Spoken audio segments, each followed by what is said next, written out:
Were, if you recall, right quick, the stories again from some Kyroots, one about the warrior who, when he finally realized, when he saw the leash around his own neck, turned to Nate and said, if the hand at the end of that leash is not my own, shoot me. Combined with the Kyroot comment that all slaves speak ill of their captors, save the revolutionists. And we were right at the last time mentioning how it would be that it would, tied to those stories, how it would only be a neo-revolutionist who, if he did experience some kind of freedom, would never speak ill of his captive, his original captor. It would only be that sort of new thinking who could recognize what the original slave master, who it was, and not hold a grudge.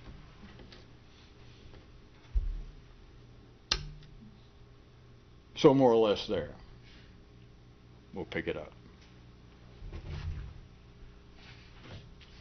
It would also be only a newer revolutionist who would be working to, I hate to do it, but I'm going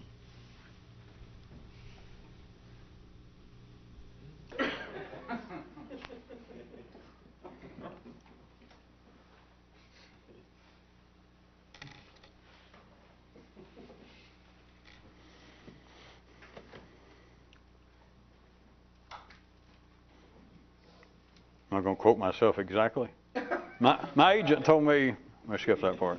All right, my agent told me to begin with, is it rolling? Yes. That one should never follow an animal, a kitty, or a philosophy act. Ha ha ha. All right. You people on tape say it was funny the first 3 times we did it.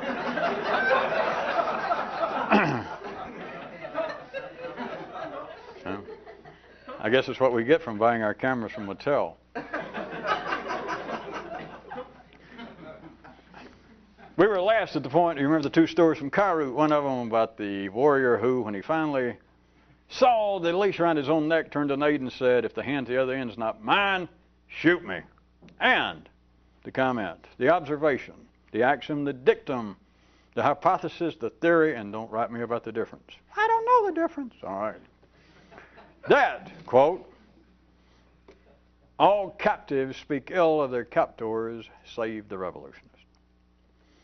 And we were pointing out how it is it would only be the revolutionist if in some way he, whatever we're going to get into, could get away from this leash, get away from his captor in some way that we're trying to get into.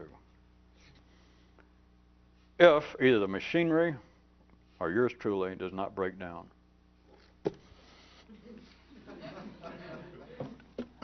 How, if he could in some way get away, would not hold a grudge, which is necessary in life?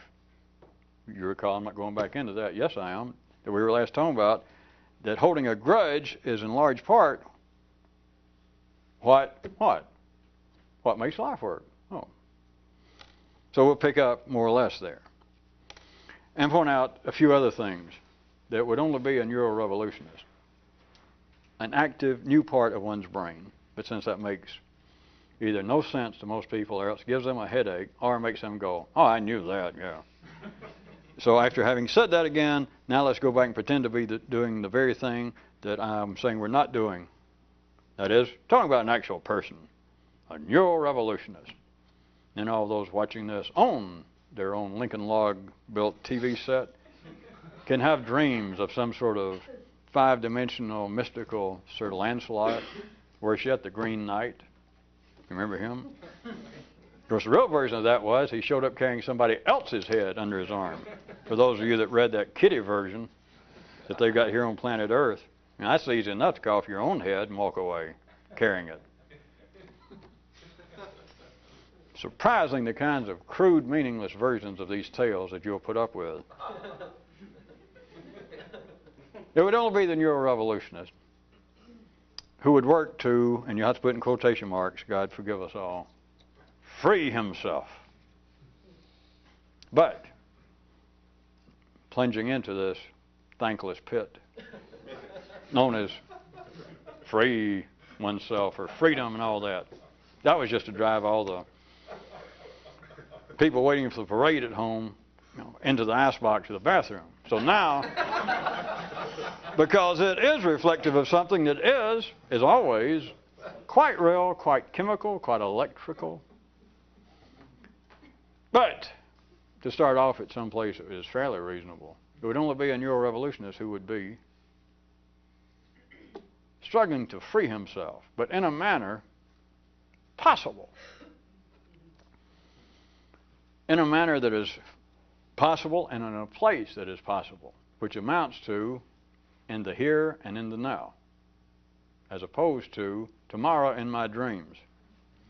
Now, tomorrow in my dreams, although I may have sounded to be a bit of a theatrical piece of business, that is the normal scope of all religion, philosophy, human thought.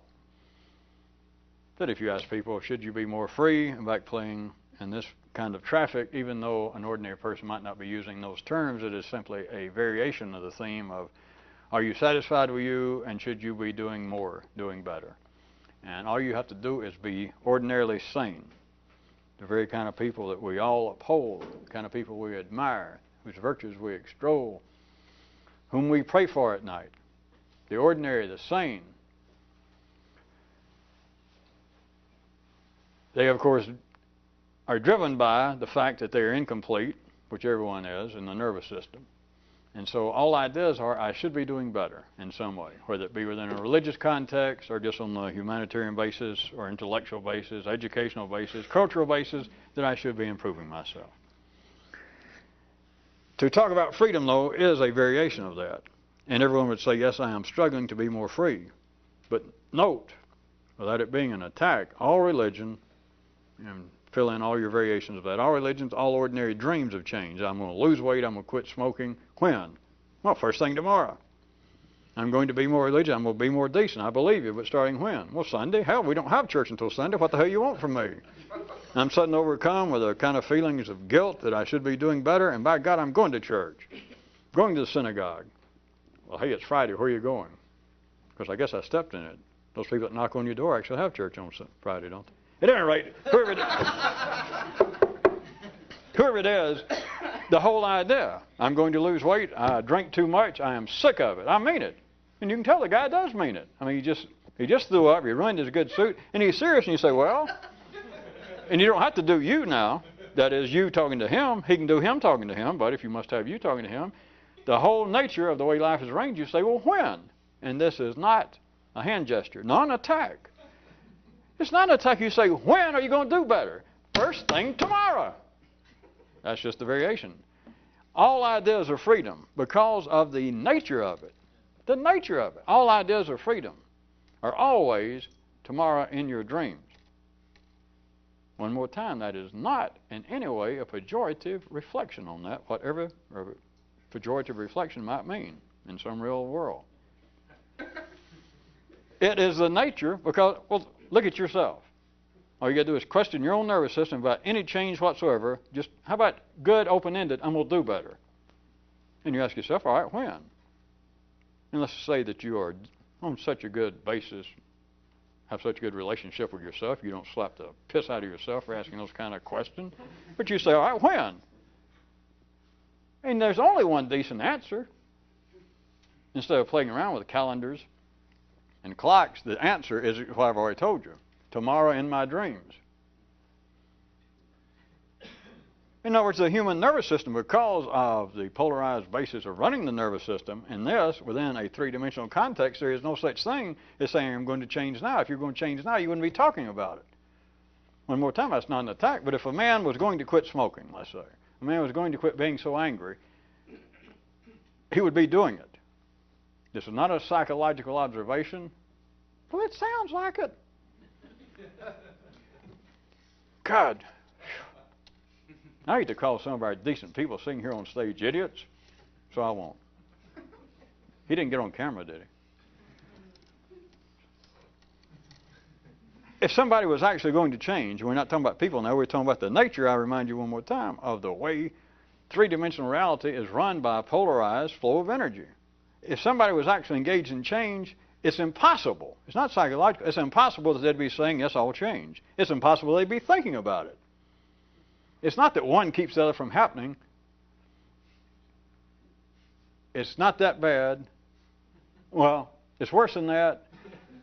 And it's not worse than that. It's simply worse than that. If anybody is saying that they will change, it's on the basis of what I'm telling you. If you're just thinking it, that I will be freer. I am tired of being captive of drugs. I am tired of being held in slavery by my horrendously bad temper. Whatever it is. They're talking about freedom. The change, and I will be freer. I'll be freer to be myself. And if they're thinking in religious context, if they're thinking within some sort of psychological paradigm, whatever it is always about tomorrow in my dreams. It cannot be now, or they would be doing it. And if they were doing it, of course, they wouldn't be thinking about changing. If you had suddenly quit drinking, well, what kind of idiot would you be thinking? Well, let's see, I'll quit drinking. Then you'd turn to yourself, like you're on stage, and say, God damn, you're a bigger idiot than I ever thought I was. And many people don't like to hear that sort of thing, especially coming from themselves, so you don't have to do that. It would only be back to where we were. It would only be the real revolutionist who would be struggling to be freer two ways. In a manner possible and in a place possible. And that is, forgive us again, quote, in the here and in the now. Which, once you begin to understand that, and many of you already can do it operationally, it precludes thinking about it. There is no plan. Not only do you save money at the ordinary level, that is, you do not have to go out and pay somebody to help you quit eating so much. Not only do you save those big bucks, or even the small bucks, whatever the bucks are, you save them, that you do not have to go pay somebody. Yes, may I join up and come over here every day, or call you, or whatever they do, and you help me quit eating so much. Not only do you save that money, you never think about it. Because if you're doing it, there's nothing to think about. That, in one crude way, which is good enough, is a description of struggling for a certain kind of freedom in a manner possible, in a place possible, which is in the here and in the now, which does not exist on the basis of polarized perception. And surely, if you're attempting to follow that train, you have run enough in circles just in the last 2-3 minutes. But it's just obvious once you see it. But, Kyroots pointed out, an insightful man can see the obvious and have two comments. Okay. Now to the next part. It is that simply because there is a certain confined nature, physically, tangible, in the closet, there are just certain things you cannot do. You know, such as you cannot see while standing upright. You cannot see the soles of your feet. You cannot, one more time, it's not psychological and it's not even a verbal trick. Says you. Don't let him on camera. You cannot think about change and be changing. You cannot be thinking about, yes, I will do so and so, whatever it is. It doesn't have to be smoking. You could be trying to be freer, and perhaps you could never stand nicotine, and now you're trying to take up smoking so that you'd be freer and get away from that kind of abject fear you have of smoking. Yes, well, I'll make the grand effort and I'll take it up. If you're telling people, if you're going around bragging, yes, I'm going to start. I don't see you smoking. Well, I'm going to start first thing tomorrow. Their stores are closed. I don't have enough money now. I'll buy a pack tomorrow. Nah. That is not what we're talking about. There is not that much room in a three-dimensional or a finite closet. You cannot talk about change. You cannot talk about being freer and be freer.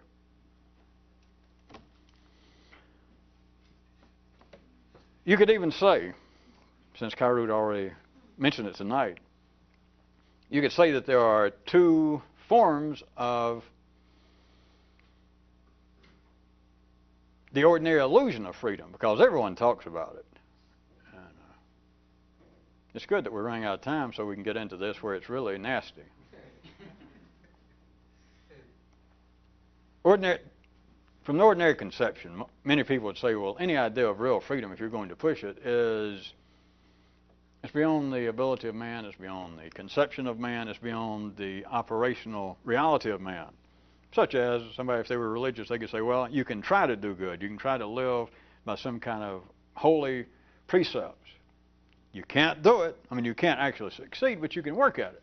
You cannot be free from sin, or if it was a psychological view, you cannot be free, totally free from subconscious influences. Or if you were just simply of a more sociological based nature, you could say, well, it's impossible to absolutely be free from the collective needs of your community, of humanity, of your country, of your... So almost any sane, ordinary person would say there is certain limitations to freedom. And if you're actually going to talk about freedom, you know, it is at best a nebulous concept. It is kind of illusionary, because you can't really do just everything you want.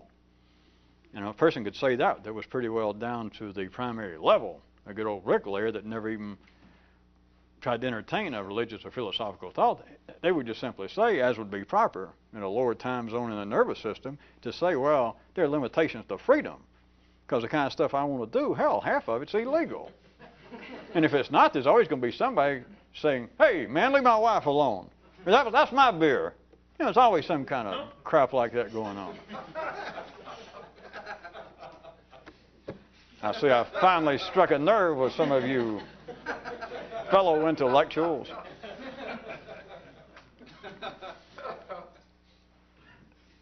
At any rate, we could talk about, I was going to get off on a sidetrack, the illusions of freedom. But you could say that all freedom's illusionary within a finite realm. But having said that, which I just did, you could say that there are two forms of this illusion of freedom. There's the ordinary illusion and there's the revolutionist version.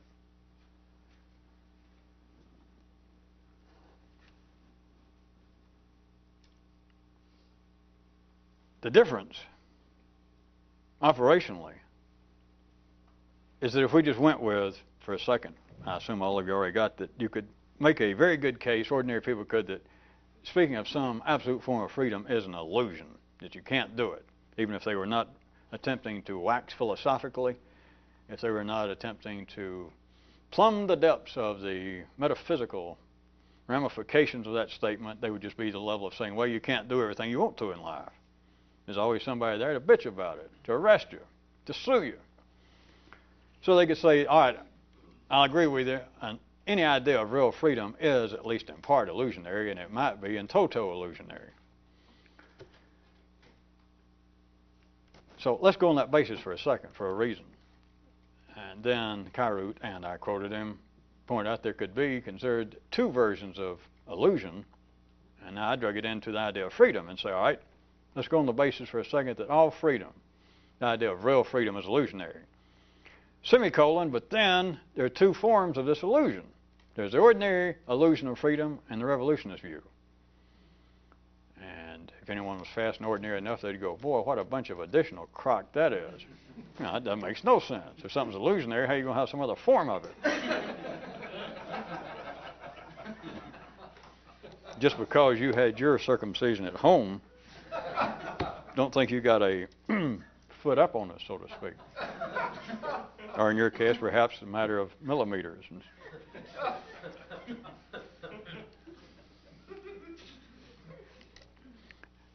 Just for a second, consider, we've already established, and surely some of you have already thought this on your own, that in a way you could make out a very persuasive argument that any idea of real freedom is illusionary, at least in part, if not in whole. So he said that there could be considered two forms of this illusion. That one, which is the ordinary form, whatever they call it. We don't need to split hairs, among other private matters. That's still 2 flights down, remember. That would be the illusionary, whatever they call it. That is that, well, there's no such thing as real freedom. That's the ordinary illusion. And then, although as either abstruse or silly as it would sound to say that there's another version of an illusion in this case, may I suggest to you right quick that there could be.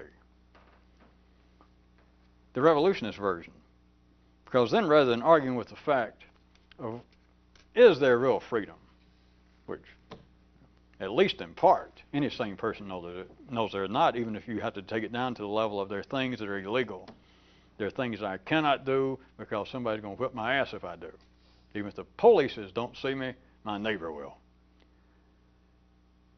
But in the matter of referring to it as an illusion and then saying that there's another version, then what I was suggesting that a revolutionist version of this illusion of freedom would have distinct aspects from the ordinary illusion of freedom.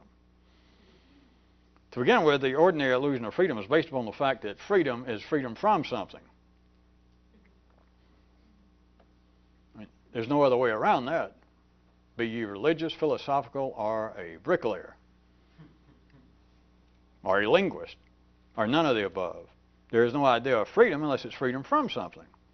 Well, freedom from restraint, freedom to hit on any woman I want to, freedom to drink and drive, freedom to stagger down the street.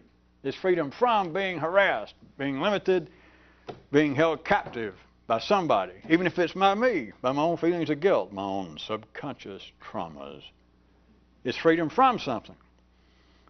Could I suggest that whatever the revolutionist version of the illusion of freedom would be, it would have at least two distinct characteristics from the former. It would not be so much a question of it actually being freedom from something, and if it were, it would be freedom from something that the ordinary illusion does not take into account. Would you care to put that another way? Well, can I leave my hat on?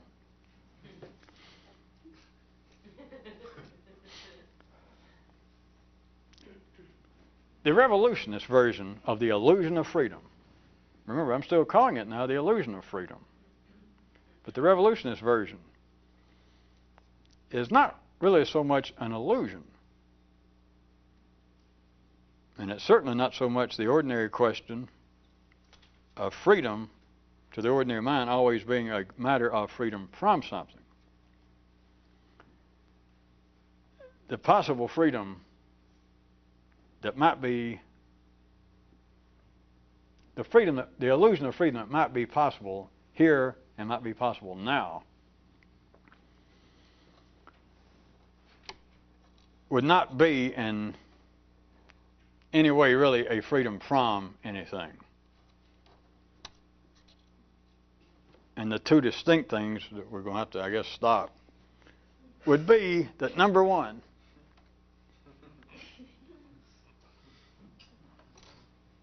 would be go ahead and face now at the revolutionary version level, not at the ordinary level, but to go ahead and face the fact that there is no actual freedom in a finite world. You mean just what everybody else already believes? Has he got away with words or not? Would that be a good place to leave? Should I even ask a rhetorical question? Why would anybody figure, why go through all that and then say that part of the different version of the original version is to recognize that what the original version thought is true? Where's that man who wrote and said if he wanted to be confused with the man who turned off our show in disgust, I think it said, and said if he wanted to be confused, why go to the additional bother?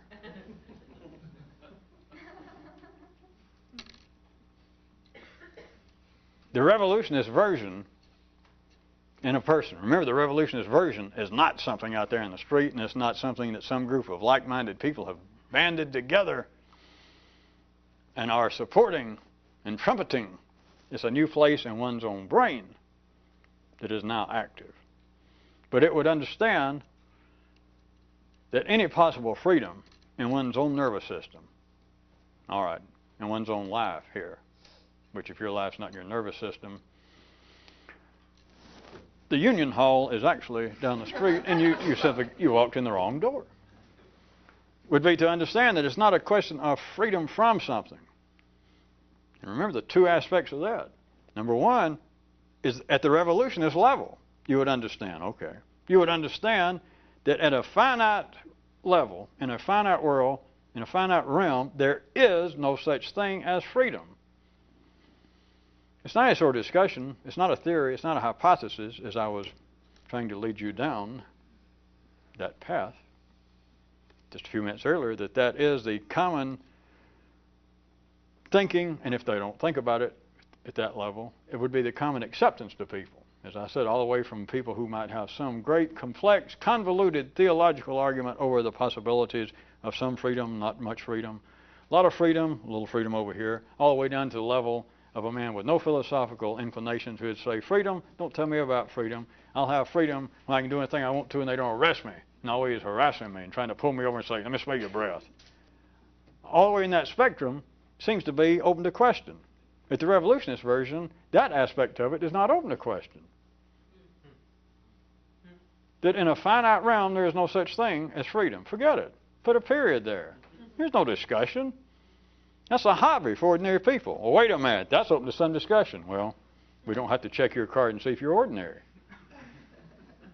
And we certainly don't have to ask you, is it possible that humanity's, society's environment is playing any role in some of the problems we're having? I mean, that is not the stupid test for the night. That's the super duper test, stupid test for your life. If you go, well, they might as well turn off the clock, spin the wheel, and call on more contestants because you're done for. Yes, but I have a degree in that. I don't doubt that. The second aspect was, we're out of tape. I'll have to pick it up there. The second aspect was that even while everyone else thinks that freedom would be a freedom from something, and the revolutionists would know there is no such thing as freedom from anything in a finite realm, the second aspect of it would be that there's something that doesn't exist. Ha ha ha. There's something to be free from. There's something, no matter what the bikers and the poets and the kids in the berets throwing the Molotov cocktails at Molotov, of course he's dead, what the hell does he care? At that level, the freedom from something, the revolutionists would understand that the something always comes down to the same thing. It always comes down to being man's original and proper captor. Everybody else calls it. If they think about it at all, they call it, I want freedom from the police. I want freedom from the political structures. I want freedom from the weight of society. I want freedom from provincial morality. That's why they are bikers, besides wanting public transportation between their legs, if not their ears. I'm against something. I want to be free from something. And they call the something everything from. Political conspiracies, political parties, the weight of society. But it's all the same thing. They don't know it. Only the revolutionist knows it. That's why freedom from something was, number one, not possible at that level. And number two, no matter what you call it, it's always the same thing. Good night.